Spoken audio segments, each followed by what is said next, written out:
Today we're replacing the tie rods on the Toyota Matrix. First thing we're gonna do is get the car on jack stands and then take a look at the wheel. Your wheel should not wobble like that. Up and down, nice and stiff, no problem with the ball joint, but side to side, got a tie rod problem.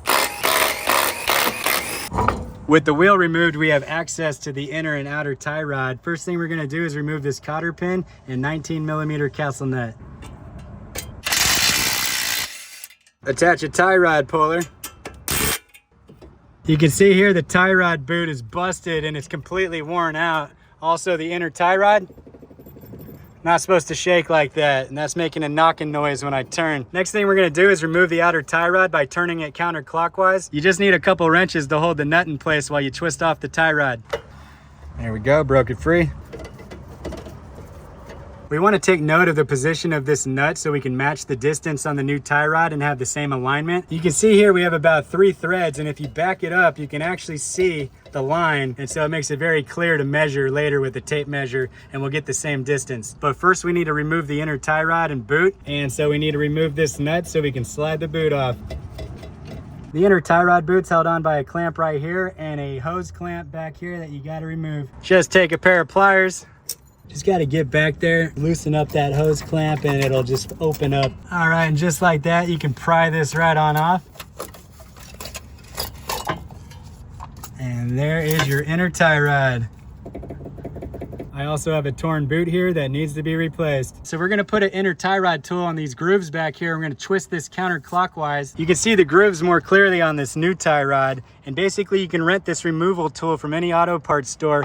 Matrix Corolla uses a 1/3/16 inch, and you basically just pop it on right here, and these little pegs go into these grooves, and you can lock it, and then you use your driver tool or breaker bar to twist it free. We'll go ahead and slide it into place. And this tube slides around the tie rod. Now that we lined up the peg, we can lock it into place. And I'm attaching my 1/2 inch breaker bar to turn it free. And there we go. Some good torque loosens it up right away, and it just twists right on off. There's a look at your inner tie rod connector. And this is definitely seeing better days. We can see the natural mark where this nut lined up, and so we're gonna take this tape measure and measure from the end of the inner tie rod to that mark. I'm measuring exactly 12 3/4 inches, so that's what we're gonna match on the new one. I'm just gonna use this cotter pin right here and just mark the spot.